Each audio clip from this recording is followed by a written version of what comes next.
हज़रत अय्यूब अलैहिस्सलाम भी अल्लाह के नबियों में से एक नबी थे। हज़रत अय्यूब अलैहिस्सलाम पैगंबर हज़रत इब्राहिम अलैहिस्सलाम के औलाद से थे। हज़रत अय्यूब अलैहिस्सलाम हज़रत इसहाक अलैहिस्सलाम के बेटों में से एक बेटे थे। अल्लाह ने आपको माल, दौलत और औलादों से नवाजा था। हदीस के मुताबिक आपके 7 बेटे और 7 बेटियां हुआ करती थी। हज़रत अय्यूब अलैहिस्सलाम उस वक्त अपने कबीले के बहुत मारदार सरदार थे और बहुत खूबसूरत भी थे। हज़रत अय्यूब बहुत बड़े इबादत गुजार भी थे। वह अपना ज़्यादातर वक्त अल्लाह की इबादत में गुजारते थे। आप अपने कबीले में उस वक्त इस तरह मशहूर थे कि जब आप घर से किसी काम के लिए निकलते तब लोग आपके इस्तकबाल के लिए खड़े हो जाते। लोग आपकी बड़ी इज्जत करते थे। लेकिन कहते हैं ना, जब कोई अल्लाह को बड़ा अजीज होता है तब अल्लाह भी ऐसे शख्स का इम्तिहान जरूर लेता है। ऐसा ही कुछ हज़रत अय्यूब अलैहिस्सलाम के साथ भी हुआ। हज़रत अय्यूब अलैहिस्सलाम के बीमार होने के बाद क्या हुआ? लिहाजा हुआ कुछ ऐसा कि अचानक हज़रत अय्यूब अलैहिस्सलाम का सब कुछ बर्बाद हो गया। उनका घर अचानक से गिर गया, जिसमें दब उनकी सारी औलादों की मौत हो गई। माल और दौलत सब खत्म हो गया और वह एक ऐसी बीमारी का शिकार हो गए जिससे उनके बदन का गोश्त गलने लगा। चेहरे पर फोड़े पुंसे होने लगे, जिन पर कीड़े पड़ने लगे। उनकी हालत बहुत खराब हो चुकी थी। उनकी ऐसी हालत देखकर कबीले वालों ने भी उनसे नाता तोड़ लिया। जो कबीले वाले उनके इस्तकबाल के लिए खड़े हो जाया करते थे, वह उनकी हालत खराब होने के बाद उनको बुरा कहने लगे।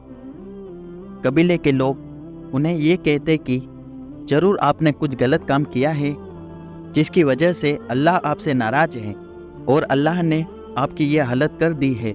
लोग उन्हें ये भी कहने लगे कि ये कोई नबी नहीं है, ये एक बहुत बड़ा गुनहगार आदमी है। यहाँ तक कि लोग उन्हें यह तक कर दिया था कि यहाँ से निकलो और जहाँ कचरा डाला जाता है वहाँ जाकर रहो, क्योंकि उनकी हालत इस तरह हो चुकी थी कि लोग उनके साथ रहने को तैयार नहीं थे। आपके जिस्म में इतने फोड़े हो गए थे कि पहचानना मुश्किल हो जाता। ऊपर से उन फोड़ों में कीड़े भी पड़ गए थे जो आपको बहुत तकलीफ देते थे। कबीले के लोगों को यह लग रहा था कि इनकी इस बीमारी से हमारे बच्चे भी बीमार पड़ सकते हैं। लिहाजा लोगों ने उन्हें कबीले से निकाल दिया। उस वक्त आप यानी हज़रत अय्यूब अलैहिस्सलाम की हालत इतनी खराब हो चुकी थी कि वह खड़े भी नहीं हो पा रहे थे। लिहाजा वहाँ के लोगों ने उन्हें कपड़ों में लपेटकर एक लाठी के साथ कचरे के ढेर के यहाँ छोड़ दिया। इतना सब होने के बावजूद हज़रत अय्यूब अलैहिस्सलाम ने अल्लाह की इबादत करना नहीं छोड़ा। वह और उनकी बीवी उस जगह पर ऐसी हालत में भी अल्लाह का शुक्र अदा करते। जब खाने की ज़रूरत पड़ती तब उनकी बीवी घरों में जाकर काम करती और जो कुछ पैसा मिलता उससे खाने का इंतजाम करती और उसी से उनका इलाज करवाती थी। एक वक्त ऐसा भी आया जब हज़रत अय्यूब अलैहिस्सलाम की हालत बहुत ही ज़्यादा खराब हो गई। जिस्म में कीड़े इतने पड़ चुके थे कि बदन से गोश्त खत्म होने लगा। ये देखकर उनकी बीवी ने आपसे फरमाया कि अल्लाह आपको बीमारी से शिफा क्यों नहीं दे रहा। आपने अपनी बीवी से फरमाया कि हम न जाने कितने ही सालों तक खुशहाल रहे, अगर कुछ साल मुसीबत आ गई तो क्या हो गया। अल्लाह हमारा इम्तिहान ले रहा है और हमें अल्लाह के इस इम्तिहान को कबूल करना है और अल्लाह से इस बीमारी की शिफा के लिए तब तक दुआ मांगनी है जब तक ये बीमारी पूरी तरह से सही नहीं हो जाती।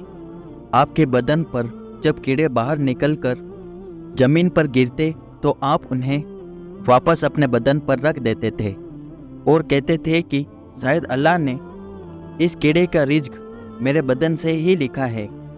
अल्लाह की यही मर्जी है, इसलिए जितना खाना खाना है मेरे जिस्म में जाकर खाओ। हज़रत अय्यूब अलैहिस्सलाम कैसे ठीक हुए? आप सोच सकते हैं कि आप में कितनी हिम्मत थी कि इतना होने के बावजूद भी आपने अल्लाह पर यकीन करना नहीं छोड़ा। एक वक्त ऐसा भी आया जब कबीले के लोगों ने हजरत अय्यूब अलैहिस्सलाम की बीवी को भी काम के लिए घर पर बुलाना बंद कर दिया, क्योंकि उनको शक हो गया था कि ये उनकी बीमारी हमारे घर ले आएगी। ये सब देखकर उनकी बीवी बहुत रोने लगी। आपकी बीवी को इस तरह रोता देख फिर हजरत अय्यूब अलैहिस्सलाम ने अल्लाह से दुआ के लिए हाथ उठाया और कहा कि ए अल्लाह, तू रहम करने वाला है, अपने बंदे पर रहम फरमा। बस इतना ही कहने के बाद आसमान से एक आवाज़ आई कि ए अय्यूब, अपने पाँव जमीन पर मारो। वहाँ से एक चश्मा यानी पानी का फव्वारा निकलेगा, उस फव्वारे का पानी अपने जिस्म पर डाल देना। ऐसा सुनते हैं आप यानी हजरत अय्यूब अलैहिस्सलाम ने अपना पैर जमीन पर मारा और उसी वक्त वहाँ से एक पानी का फव्वारा निकल पड़ा। आपने उसका पानी जैसे ही अपने जिस्म पर डाला तो उसी वक्त आप बिल्कुल सही हो गए। अय्यूब अलैहिस्सलाम करीब 18 सालों तक बीमार रहे। आपकी बीमारी बिल्कुल ख़त्म हो गई और आप फिर से जवान हो गए। सुभान अल्लाह। उस वक्त अल्लाह ने आपके लिए आसमान से सोना भी बरसाया और हजरत अय्यूब अलैहिस्सलाम की बीवी को वापस जवानी बख्श दी। उसके बाद आपकी ज़िंदगी में फिर से माल और दौलत और खुशहाली आ गई और अल्लाह ने आप दोनों को 23 बेटों और 27 बेटियों से नवाजा। बेशक अल्लाह अपने बंदों पर रहम फरमाने वाला है। एक हदीस के मुताबिक अल्लाह के प्यारे रसूल हज़रत मोहम्मद सल्लल्लाहु अलैहि वसल्लम ने फरमाया कि जब भी आप मुश्किल और परेशानी में हो तब आप हज़रत अय्यूब अलैहिस्सलाम के इम्तिहान को याद रखना।